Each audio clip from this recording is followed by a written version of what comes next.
Welcome to session 1 of the Infant Toddler CDA, or Child Development Associate, course.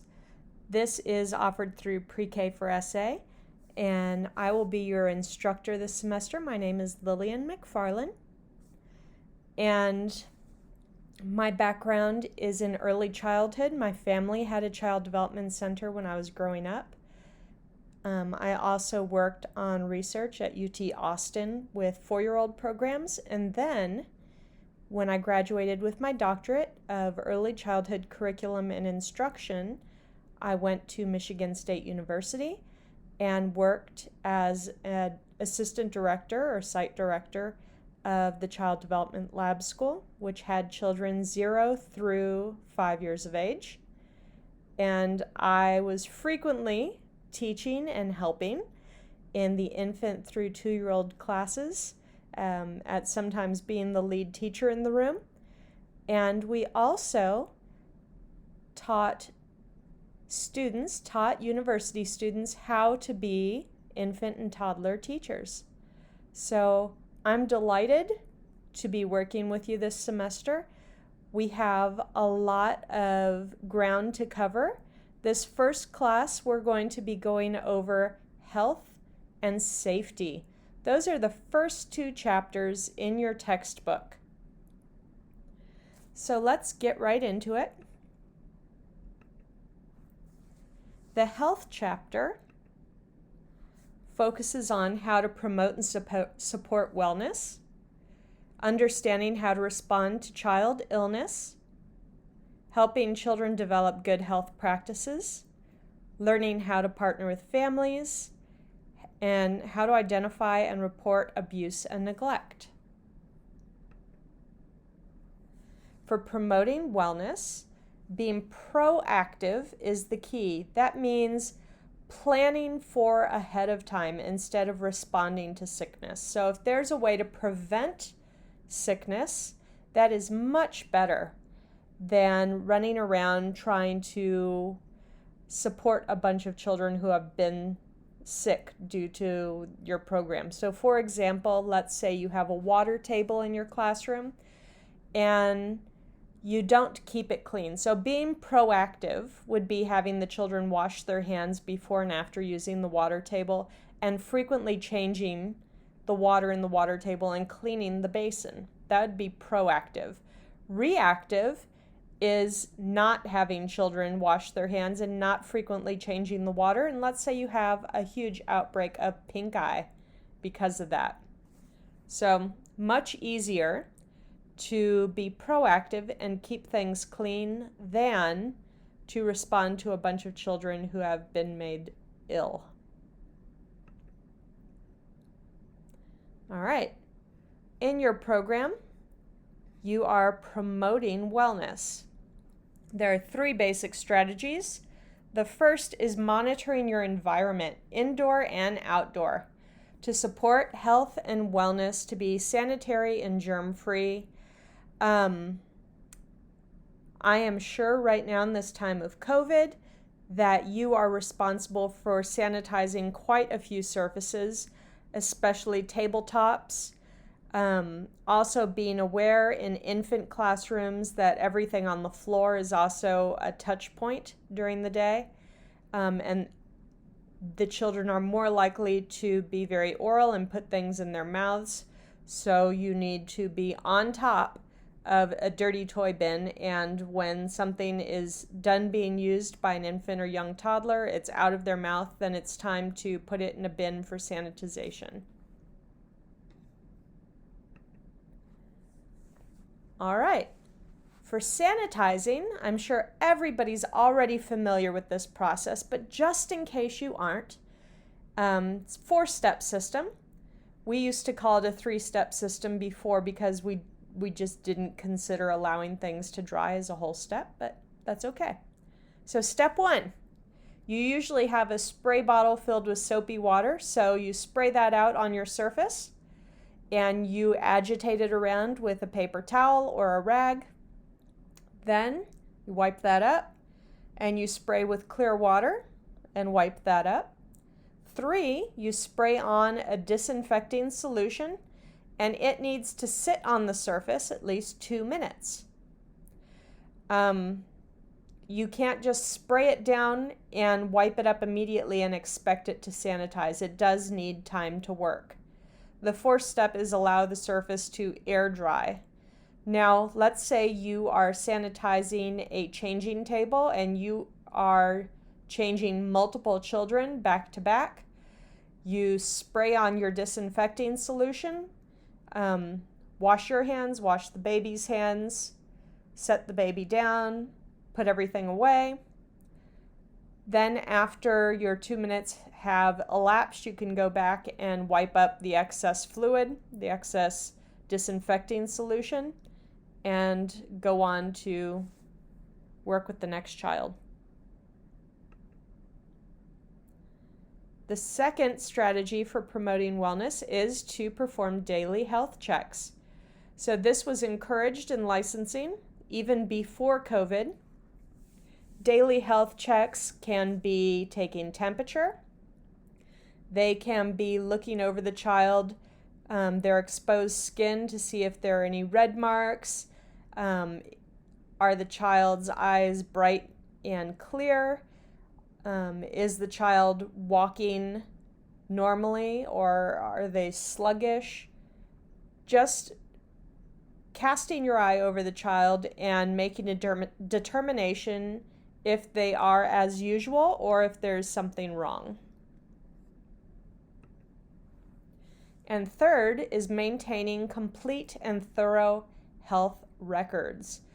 This is probably not your job as a classroom teacher. Usually health records are maintained through the office, and whenever a child tells you that something has updated in their health records or a parent tells you, you need to double check with administration and make sure that it's also been updated through their health records. So if a child has a doctor's note saying they are allergic to strawberries, and one day during lunch the child tells you, "Oh, I'm not allergic to strawberries anymore," you can't just take that child's word for it and feed them strawberries. Same thing if a parent in passing tells you, "Oh, we tried strawberries last week, it's fine now." That does need to be updated and documented in their health records before you proceed to feed the child strawberries. All right, let's think about washing hands in the classroom. When do you do that? I bet you're listing out all sorts of times in the day when you wash hands. After you change diapers, after you blow a nose, after you play in the water table. It seems like you're constantly washing your hands. Here's a list of recommendations of when to wash hands. Upon arrival for the day, or when you move from one setting to another, when your hands look dirty, before and after handling food, before and after you eat, before and after you provide medication or first aid to a child, before and after playing in water used by more than one child, playing outdoors. This is for children too, by the way.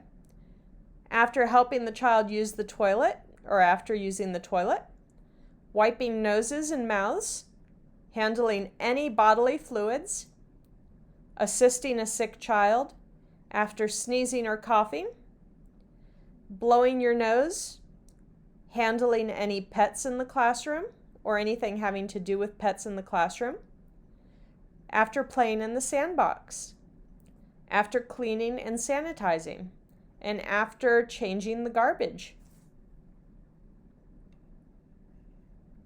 Quite a few teachers will keep some very mild hand lotion on hand that they can easily access, because this is a lot of hand washing, and especially during the winter you want to make sure your hands stay well moisturized, because they'll have a tendency to start cracking, and that can be a big problem for you because it can allow not only discomfort from cracking skin, but it also exposes you to more possibility of illness.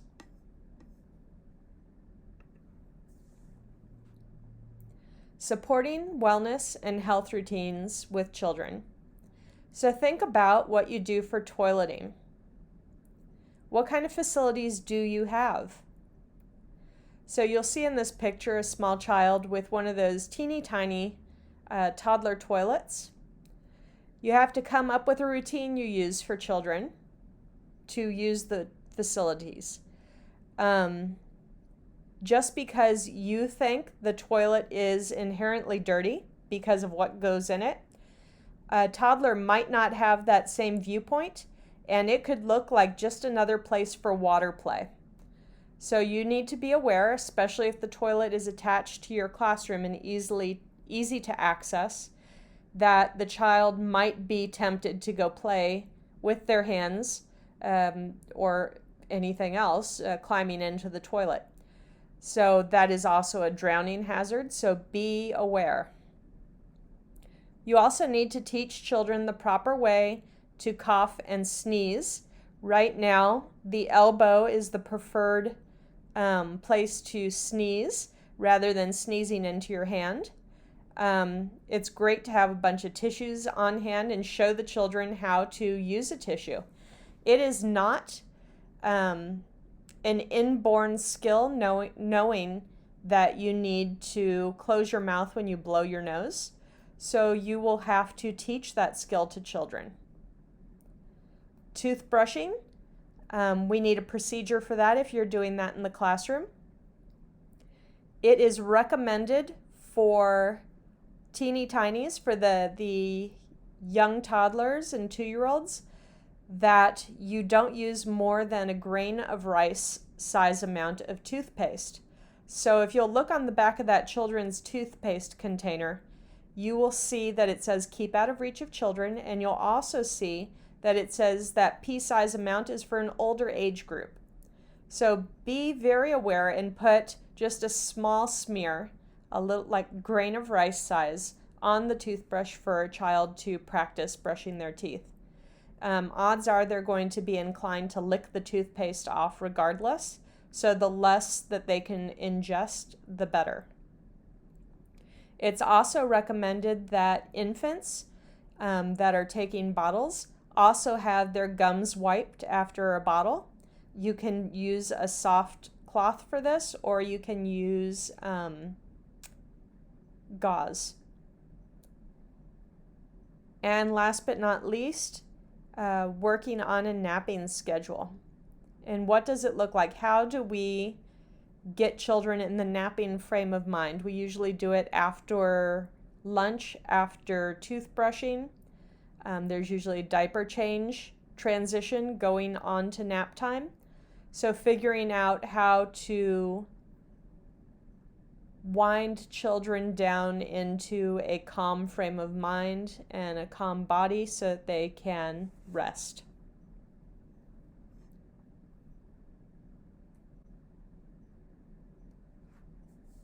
All right, a big part of healthy routine in your classroom will be menu, snacks, lunch, breakfast. Depending on your program, you could have all the meals made in your kitchen. You could have a catering company that provides your meals, or you could have families pack meals for their individual child that are eaten during the parts of the day. I think it's most common with our group that their kitchen prepares the meals for the group at large. So things to be taken into account are food allergies. These should be posted in your classroom in an obvious spot so that if you have a substitute teacher come into your classroom for the day, they can easily find who can eat what. And Mary's allergic to strawberries, Freddie's allergic to peanuts, Leonard's allergic to milk. All good things to know, and The food allergy list should always be consulted before handing out any food to children. I recommend that you have the name and the child's picture, that is especially helpful for substitute teachers who may not know which child goes with which name. As much as I love the children, I never take their word for it as far as food allergies go. I only take the word of that chart on the wall. And if they are really adamant about, no, Mary can eat strawberries, I would call the front office and double check in the child's file, has Mary been cleared for strawberries now?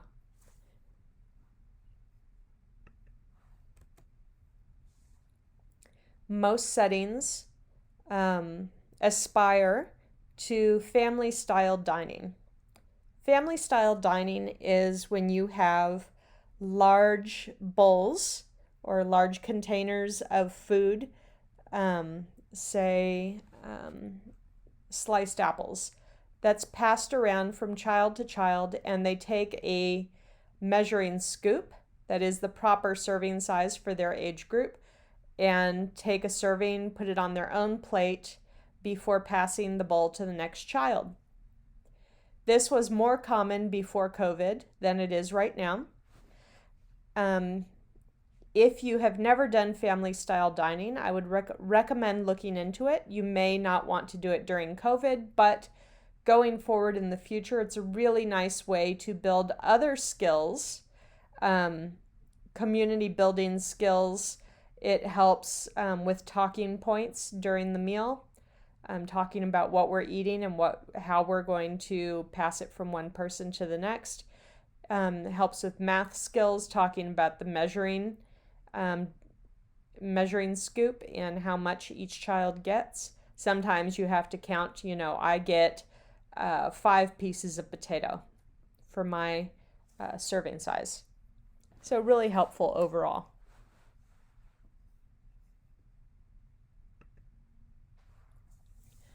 All right, let's talk about responding to illness. Now, it is possible that your center's illness criteria and protocols have altered in the past couple years. If that is so, then you, of course, will follow your center's illness protocols. However, here are the protocols mentioned in your textbook. Children should only be excluded from your classroom if their illness prevents them from participating comfortably in classroom activities, if the illness results in need for care that's greater than the staff can manage without compromising health and safety of other children. So if a child needs, so let's say a child has diarrhea and they're having frequent needs for changing and frequent needs for toileting, that a staff member needs to be with them and only them to take care of this, that is compromising your ratio in that classroom and could require the child to be brought into the office for care, sent home. The third is the illness poses a risk of spreading to other children. All right, responding to illness. Fact or fib showdown. So fact meaning that you would send a child home, and fib meaning no, I would not send a child home with these symptoms. Let's look and see. A child presents a fever above 101 degrees Fahrenheit if taken orally. Fact or fib, would this child be sent home?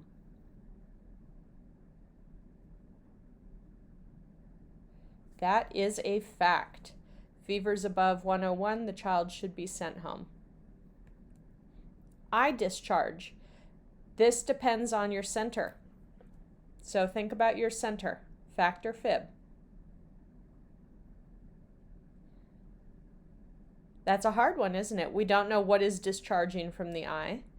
I would say if the child has a little bit of crusties or mucus coming from their eye, that is normal. But if you're having an outbreak of pink eye, your center may have a send home policy for that.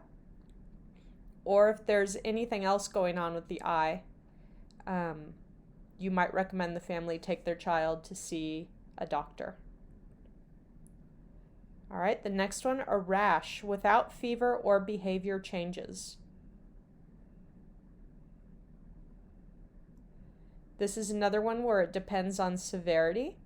It depends on your center where the rash is located. Quite frequently, children will have irritation in the diaper area, and that is typical, and it is treated topically and with changes in procedures to have the child changed more often, to be perhaps cleaned with different materials, or to have a diaper paste applied. Usually, if there's no fever or behavior changes, the child can stay at the center. Diarrhea. What do you think? All right, so it could be fact or fib, depending on the severity of the diarrhea and how the child is feeling. Is the child really listless and having a lot of diarrhea? Then odds are they need to be seen by somebody that can help rehydrate them. All right, blood or mucus in the stools. We're getting a bit gross now, aren't we? Sorry about that. Again, this is a matter of quantity, isn't it? If something is a trace amount of blood that is noticed in the stools, it could be due to the child straining, and that's something you would call and tell the family about, and they would make a choice. Common cold and runny nose. Right now, in a time of COVID, we don't assume common colds and runny noses, I don't believe. I think right now most centers would send home for a common cold and runny nose. Vomiting. Fact or fib? Like most of these, I'm telling you, it depends. If the child vomits once after they were really excited and running around, that would be a call home, sharing with the family, and they continue on their day. If they're vomiting multiple times and have a change in behavior, that's something completely different that should be decided upon. Abdominal pain. You don't know how that child is feeling. All you can go on is the change of the behavior, and if the child's really talkative, what they're sharing with you about how it feels. Quite a few of these are a call home to the family and sharing what is going on.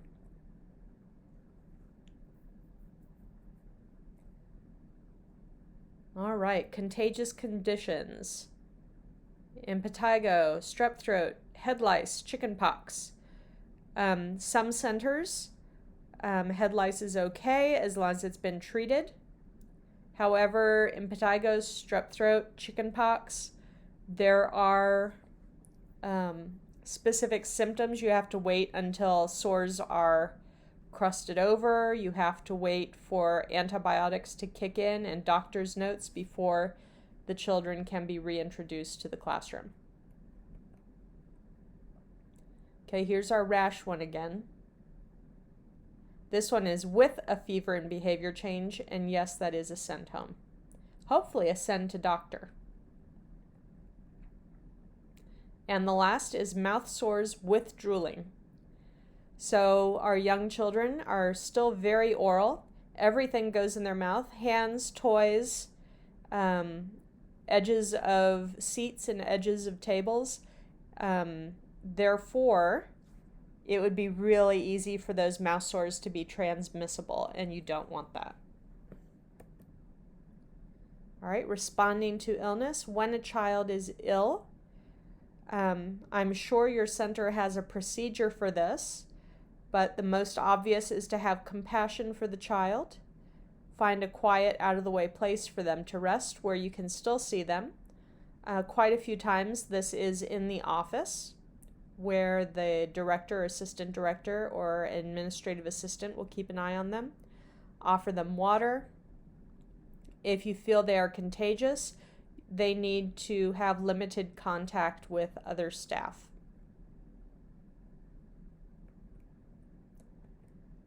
All right, returning to school. Children should be free of fever without fever-reducing medicine for 24 hours. They should not have diarrhea for 24 hours. And for strep throat, they should be on antibiotics for at least 24 hours. We talked about the chickenpox and impetigo, and the head lice is usually after the first treatment. Some centers actually do head inspections on the weekly. That's part of their wellness assessment. All right, children can have chronic illness, and that is defined as a health problem that lasts more than 3 months. Here is a list of common chronic illnesses, such as asthma, cystic fibrosis, epilepsy, diabetes. There's quite the list. For children under 3, usually that have been identified with a chronic condition, there's an IFSP, an individual family service plan, or for older children, an individual education plan. Those are determined by doctors, by specialists, by the family, and by the teacher. Meetings are set up for all of you to talk together about how to best meet that individual child's needs. Here are some examples of action plans. So if a child does have a condition that requires monitoring or that requires a response from the teacher, you should have a plan in place for how you will respond. So if a child seizures, you need to know how you're supposed to respond to that. Should you be calling 911? Should you be staying with the child? That just knowing how to handle it takes a lot of the burden off and the stress away.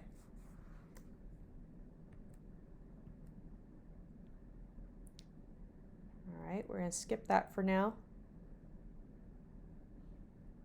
When children have a chronic illness, they often can have a sense of frustration. They can be stressed. They can be angry. Ways that you can help children in these situations are giving them a sense of control by offering them choices. Usually 2 choices. Would you like to do this, or would you like to do this? Provide children play opportunities to calm their fears. The first examples here are sensory play, being able to move water, sand, Play-Doh, really squishing down on things or running your hands through water can be very soothing. You can have puppets or dramatic or house play items that help the child also work through any issues they might have. So let's say, for example, doctor's visits. You could put in some things that are found in doctor's offices for children to become accustomed to and take away some of that fear. You can teach stress-reducing techniques such as deep breathing, yoga, meditation, or visualization. In class, we did talk about 2 different breathing techniques, and we can revisit that next week for you. You can also read and discuss children's books that deal with the chronic illness. I would highly recommend that if you have a child with a chronic illness and you would like to introduce children's books about it, I would first share those books with the family and get their input.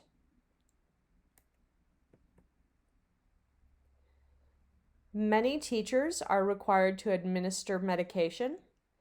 When you administer medication, it is very easy to make a mistake and cause a problem or have something occur which is undesirable.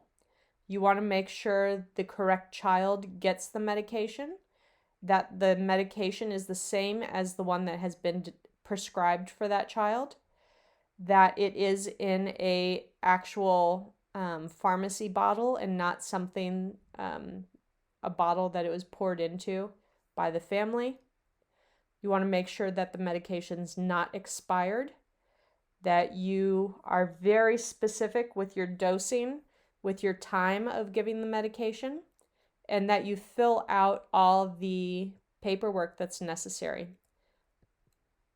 You should always check and double check that you are giving the correct medication to the correct child at the correct time with the correct dosage. All medication should be stored out of all children's reach.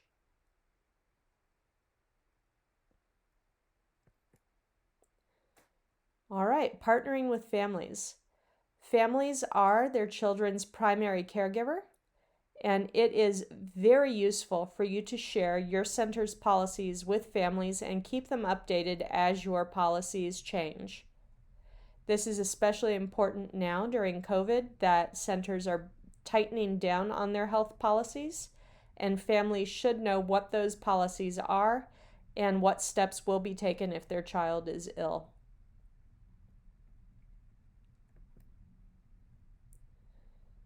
Identifying and reporting child abuse and neglect. Everybody that is a classroom teacher should be receiving some sort of abuse and neglect training, how to identify child abuse, and what your responses are. We shared a video in class that I can give you the link to next week about the importance of you being a mandated reporter. As a teacher, you are required by law to call Child Protective Services if you suspect child abuse and neglect. You cannot pass this on to a director and say, you call for me.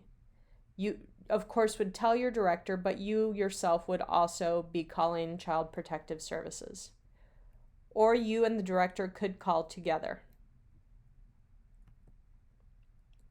All right, now we are going to read a few different scenarios, and you are going to choose the best answer.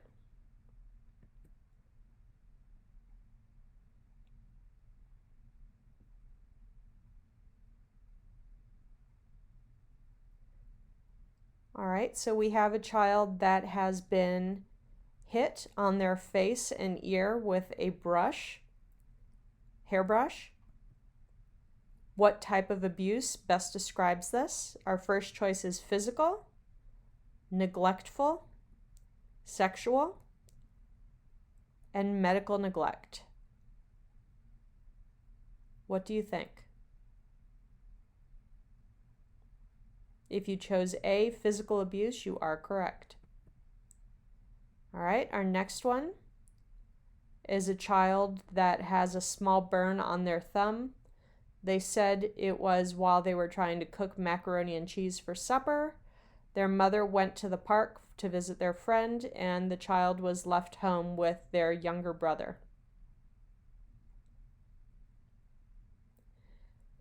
The caregiver or the teacher would like to report this to statewide intake, CPS, but they've never made a report before. What information do they need to have when they call?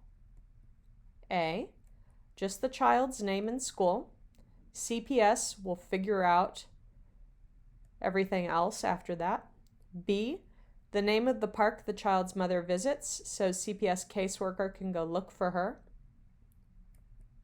C, names of the child, mother, any other known family members, their address, contact information, details of the situation.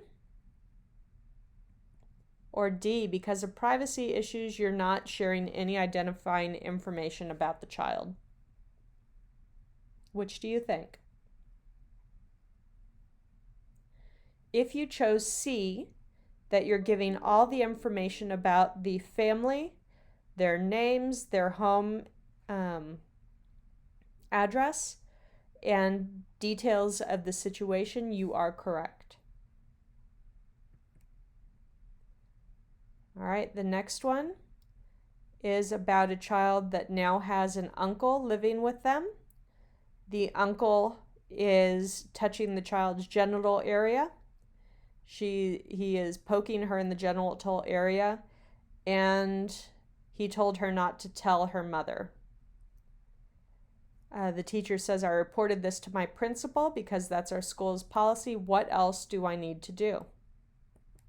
A, nothing. The principal is now responsible. B, call statewide intake and make a report. I have a legal obligation to report, and I may not give away that to somebody else. C, ask the child a bunch of questions and then ask the principal to take notes. D, speak to the rest of the class and see if the child told anybody else about the information. Which one would you choose? If you chose B, that you as a mandated reporter have to make a report, you would be correct. All right, so that's us halfway done. For the second half of the 21st, we focused on the SAFE chapter in our textbook. The objectives for this chapter are learning how to keep children physically safe, teaching children about safety, modeling safe practices, responding to injuries and emergencies, and engaging families in safe practices. NAEYC, or the National Association for the Education of Young Children, their Code of Ethical Conduct states that early educators shall place the welfare and safety of children above all other obligations. What does this mean? It means that children's safety is your first priority as a teacher.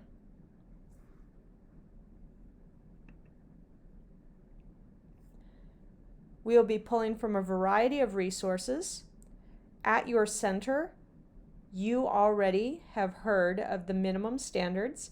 Each licensed center in Texas has to comply with minimum standards. Texas Rising Star is the state quality rating system.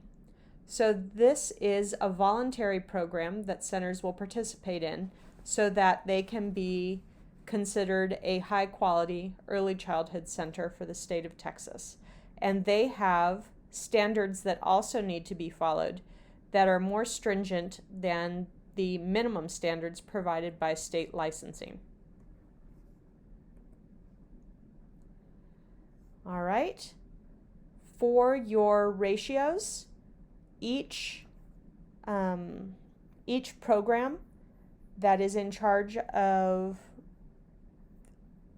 either licensing or rating your program will have a maximum child to teacher ratio and a maximum group size. For the minimum standards, it usually has the highest number of children to teachers.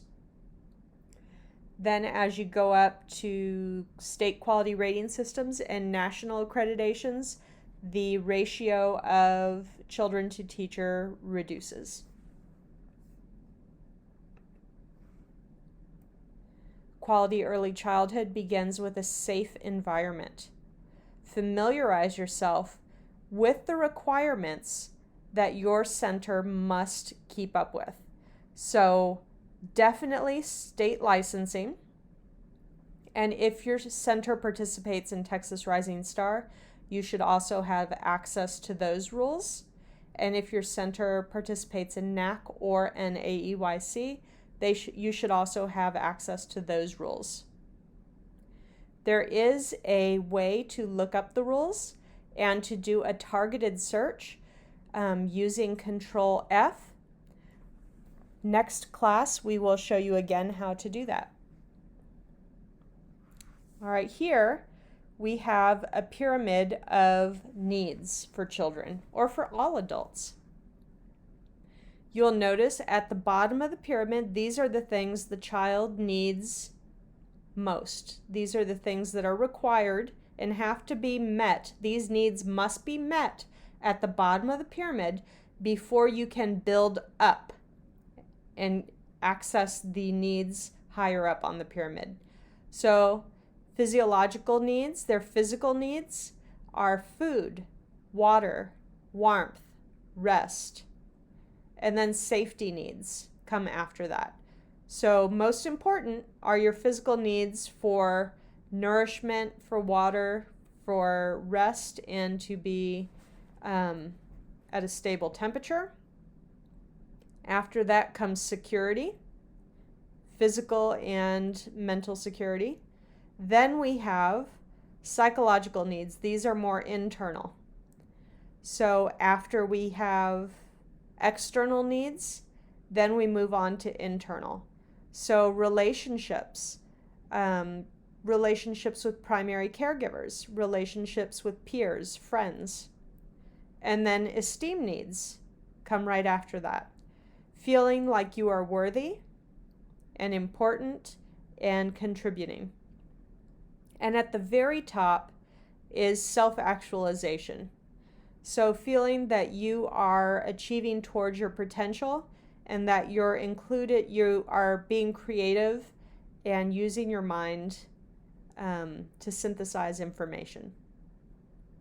So as a teacher, you have to make sure that all those basic needs at the bottom of the pyramid are met before you can start asking children to be creative and building up feelings of accomplishment. All right, as far as families in your physical setting, you need to let families know the safety procedures for your center. So if you are required to evacuate the building, how will you contact families? How will they know what's going on? Where will they go to pick up their child? All these things, very important. Families usually will also share their doctor's information. So if the child is injured at the center and is required to take an ambulance somewhere, that information is accessible. Be sure to communicate with families in order to maintain and update paperwork. So yearly paperwork, shot records. Has the family moved? Have their telephone numbers changed? Are there different people that are now living with them that will be coming to pick up the child? Are there any restraining orders on members of the family? Those need to be included so that those folks can't come and pick up the child. Have the child's allergies changed? Has the child been given some sort of medical diagnosis? All those things need to be kept up to date in the office paperwork, and the teacher needs to be aware of all changes.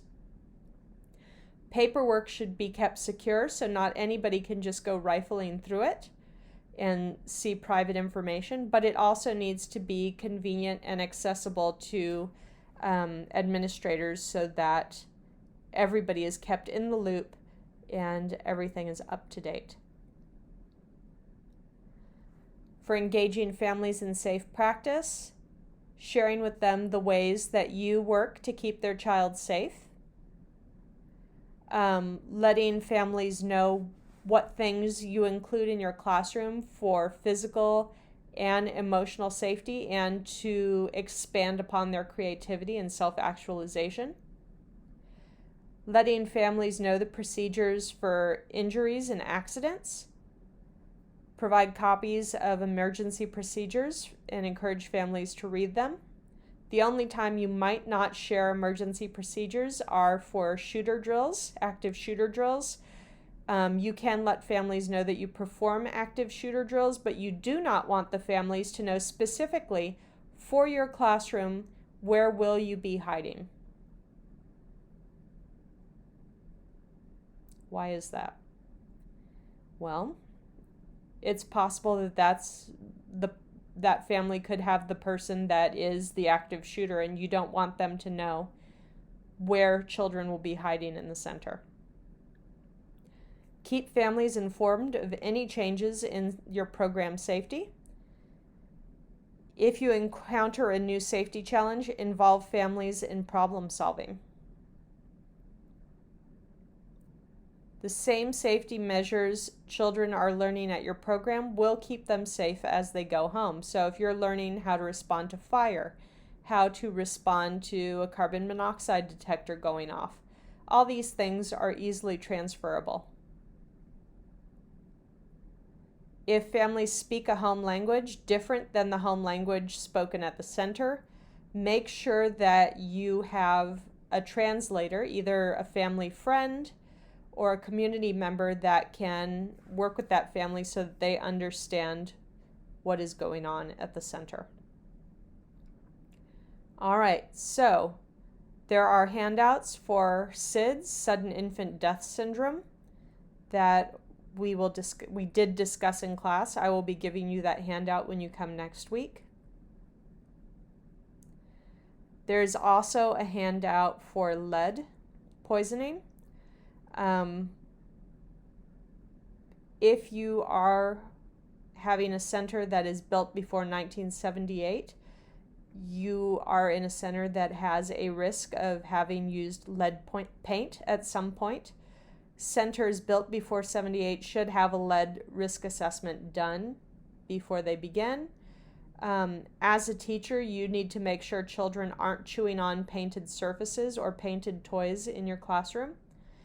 And a soil test should be done around the center as well to make sure that there is no lead in the soil, because children also will be running around outside and the soil can kick up, or they could be putting mud in their mouths, and it's just not useful.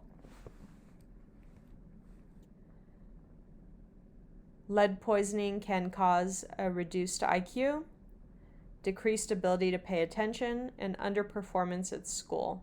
Lots of developmental delays tied to lead poisoning. Be hyper aware of children chewing on painted surfaces. Carbon monoxide. You should have carbon monoxide detectors in your center, and those will be the batteries will be checked on those probably at the same time that the batteries on your smoke detectors are checked. Carbon monoxide, we did have a video about this in class, Safety Seymour, and I can share that video with you next time. But carbon monoxide is odorless, colorless, and you need to be aware of the symptoms, because if your detector is not working or if you don't have a detector, you should be aware that if multiple people in the classroom are developing headaches, nausea, dizziness, breathlessness, or that you are really sleepy all together at the same time, you should go out in the fresh air and have your building checked for carbon monoxide. Being aware of choking and suffocation and strangulation hazards are very important, especially in infant and toddler classrooms. Choking is the 4th leading cause of accidental deaths in children under 5. Be aware that if you are cutting food for children, that you are cutting it into shapes that are not circular. You want to cut it in squares and triangles so that if the food becomes stuck in the child's throat, that straight edge will provide a way for air to still wheeze past, rather than if it's a perfect circle, it can get stuck in their air pipe and block any air from coming in. Maintaining a safe physical setting. One of the easiest and best things you can do is washing hands. And being aware that if you have food preparation in your classroom, that things need to be kept at an appropriate temperature, not above or below. And if you have food delivered ahead of time to your classroom by a large margin, so if food is delivered 30 minutes before children eat and it's something that could easily be contaminated, it needs to be kept at temperature. Take a proactive approach to safeguarding your indoor and outdoor settings for children. One way you can do this is get down on your classroom floor at the same level children usually are exploring your floor. So if you're in a baby room, odds are you're going to have to get down on your stomach and look around underneath shelves along the floor and see what dangers might lie there. It's very difficult as an adult standing with your head 4 feet, 5 feet, 6 feet in the air for you to see underneath things that are very easy to see for a baby. Field trips. Now, most of you probably don't take field trips with your infants and toddlers, but if you do, you need to be prepared and have your safety concerns met before going on the field trip. So, how do you keep track of all the children during a field trip? You need to make sure your transportation is safe. What's your procedure if a child starts to wander off? If the place you're going is not child-proofed, how are you going to meet that need?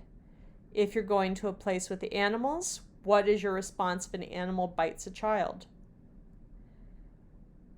What are you going to do if you visit a firehouse and the firefighters are called out on an emergency?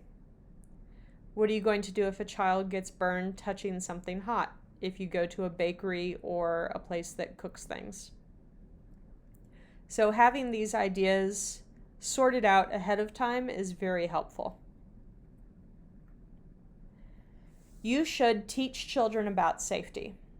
You should create rules for your classroom and allow children to take part in creating those rules. The rules should be few, so less than 5 rules. They should be very short and clear so that children can easily repeat them. They should be a part of your natural day-to-day programming. So if the rule is to keep your feet to yourself, or feet are for walking, then that's a rule that you use every day when children are transitioning. If you have a rule that hands are for gentle touches, then you need to reinforce that every time children go to touch. Talk about safety naturally as a part of your programming in the classroom. Give children lots of opportunities to practice. Many accidents result from children surrendering all of the responsibility for their safety to adults. You should instead teach children the safety rules, give them the rationale why it's a safety rule, and then be there as an additional support, not as the person completely controlling their safety.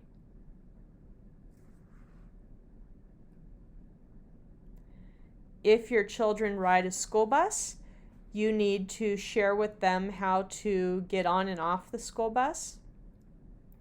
And if they have to cross a street, figuring out the best way to do that. I can't imagine there'd be a time a 2-year-old would need to cross the street by themselves. So focus more on getting on and off the buses and how you would keep off the road. Fire safety. Stop, drop, and roll, talking about fire alarms. Seeing firefighters is really nice for children to understand what they do and that they are there to help. You should be holding fire drills monthly, at least in your classroom. Water safety. We spoke in the healthy chapter about how a small toilet can be a drowning hazard. A puddle on the playground can be a drowning hazard. All you need is an inch of water. So be aware of the water that children have access to and make sure that any water play is supervised. Poison safety. So we use quite a few things daily in the center that say keep out of reach of children. Keep out of reach of children, meaning that children should not eat it or be able to put it on their face near their eyes. So let's look at some of these things that are quite common, and you tell me if you think it says keep out of reach of children. All right, here's the first one. Johnson's baby oil, commonly used for making cloud dough in a classroom. So what do you think? Does it say keep out of reach of children? Let's look.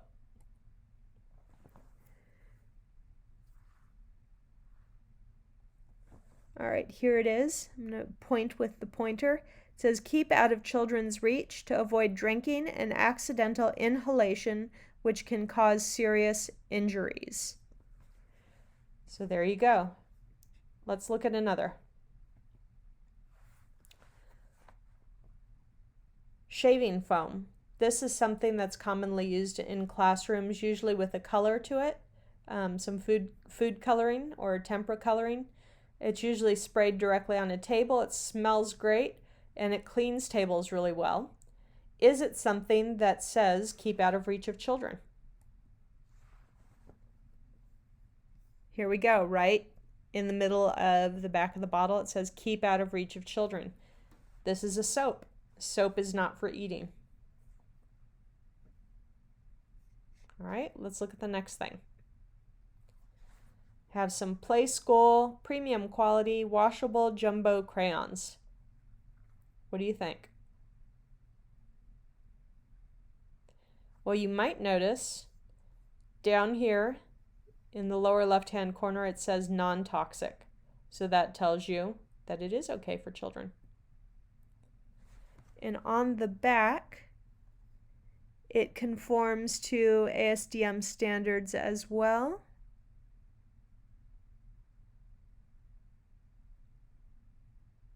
Okay. Here's another one, sidewalk chalk. What do you think? Keep out of reach of children, yes or no?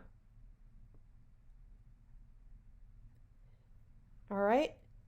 So for infants and toddlers, we have to keep an eye out what age it's designed for. Here it says it's designed for 3+. And we're looking for non-toxic, and usually it'll say non-toxic, but if it doesn't, it may say AS, it says ASTM standards.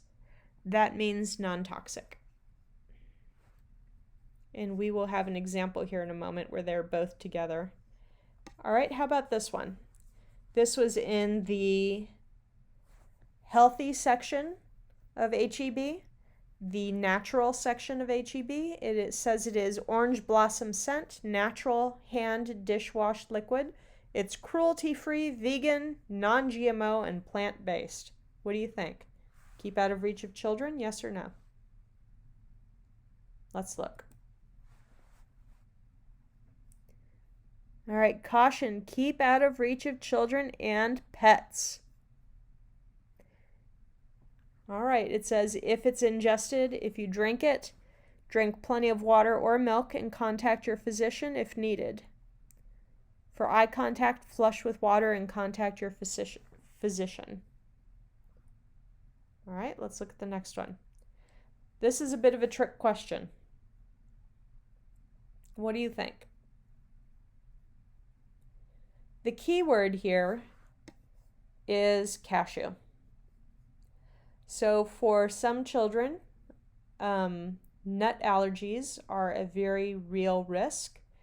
And if the teacher is bringing in a nut-based meal, they should not eat it in the classroom where the child has can access parts of it, and the teacher should wash their hands thoroughly after eating.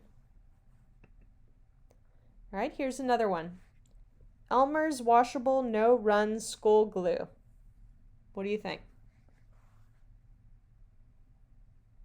I bet you noticed that it says on the bottom, safe and non-toxic. But we can also look at the back. It has that it conforms to the ASTM standards for non-toxic. All right, let's look at the next thing. Toothpaste, children's toothpaste. This is a bubble fruit flavor. What do you think? Keep out of reach of children? Yes or no? Let's look on the back.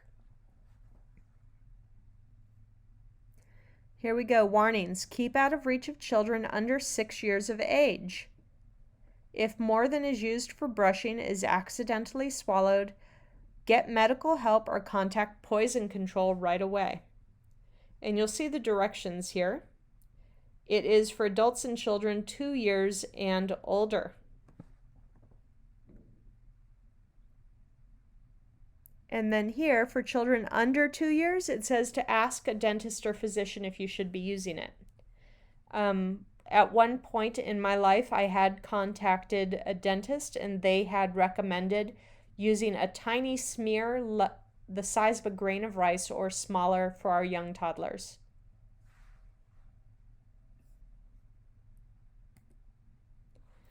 All right, here's another thing that is commonly found in classrooms. It is contact lens solution. It is frequently used to make slime. It says on here that it is pH balanced to match healthy tears. Let's see on the back. Warning. Let's see. Oh, here we go. It's under precautions. Keep out of reach of children.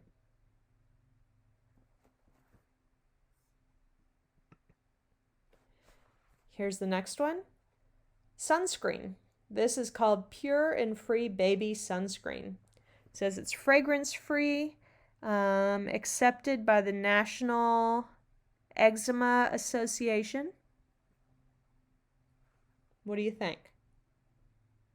You might see a trend here by now, by the way. All right. This one here has in bold, keep out of reach of children.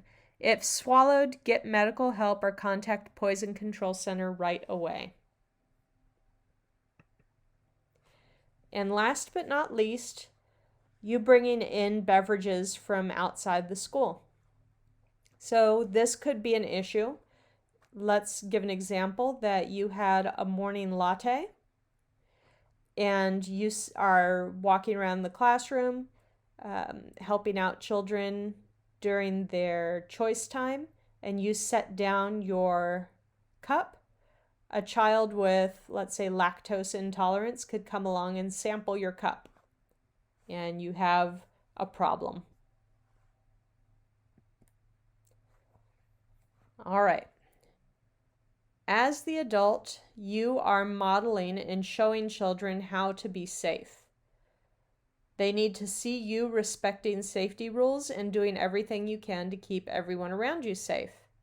Always be on the lookout for ways to make early childhood education settings safer for children and explain to children how you're doing that. Let children see and understand how you solve safety issues. So talk out loud when you see a safety issue and talk out loud how you're solving that problem. And you can involve the children in it as well. If you see something dangling, so let's say you're seeing a cord to Venetian blinds dangling, you could say, oh, I see a safety issue. Somebody could get hung up on that cord. I wonder what I could do with it to fix it. And let the children work with you. All right, that is it for our health and safety chapters. I will have the handouts for you when I see you this coming Saturday. Have a great week. All right, for next week, in order to catch up, you're going to need to read your health and safety chapters in the textbook. This Saturday, I want you to bring a copy of your weekly menu for your school and a copy of a weekly lesson plan. Thank you.